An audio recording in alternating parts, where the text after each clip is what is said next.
La melodie asta trebuie să pricepi mesajul. Vrei să te învățăm cum să-ți alegi anturajul.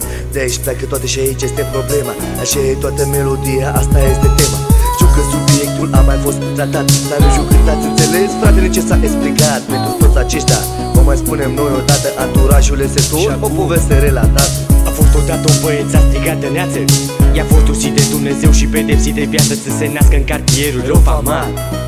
Acolo unde dacă dai cu pumn ești aclamat. Părinții nu știau ce înseamnă cartierul, nu știau că trebuie să lupți și trebuie să fii tare ca ferul, ca să poți să stai deoparte și să nu te arunci. Dacă vrei să fii întreg acasă, nu împungi. Dacă vrei să duci o viață liniștită, să nu dai în cap la lume pentru o pâine amărâtă.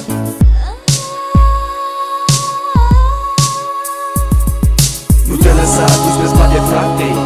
Nu îți crea o lume rea și plină de păcate. Dacă ești deja în ea, ești în ceață. Să vedem dacă ai tot greu să vrut viața față în față. Nu te lăsa dus pe spate, frate. Nu îți crea o lume rea și plină de păcate. Dacă ești deja în ea, ești în ceață. Să vedem dacă ai tot greu să vrut viața față în față.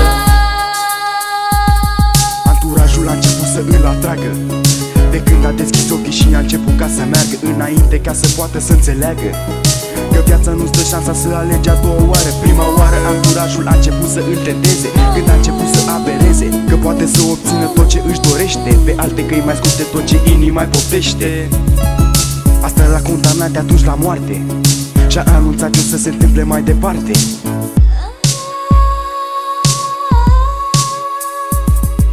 Nu te lăsa dus pe spate, frate. Nu îți crea o lume rea și plină de păcate. Dacă ești deja în ea, ești în ceață.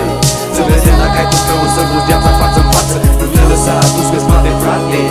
Nu îți crea o lume rea și plină de păcate. Dacă ești deja în ea, ești în ceață. Să vedem dacă ai tot greu să vrut viața față în față. Lucrurile nu s-au transformat în bine.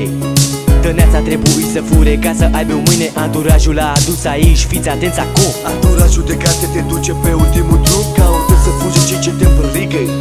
Caută să iau poliși pe cei ce drogul vor în vene să-ți împică. Căci până la urmă vei ajunge la răcoare. Vei fi fetița altora, să știi că asta doare. Personajul nostru n-a fost arestat pentru faptele sale. Dumnezeu viața i-a luat, a fost împușcat. Și de carte nu se complac cu toată lor. Ar fi și ei să fie vreun pui de senator, dar șansa asta nu o are oricine. Iar cel care o are nu o vede foarte bine.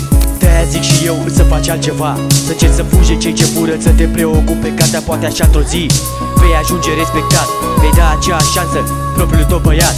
Nu te lăsa dus pe spate, frate. Nu îți crea o lume rea și plină de păcate. Dacă ești deja în ea, ești în ceață. Să vedem dacă ai tot greu să vrut viața față în față. Nu te lăsa dus pe spate, frate.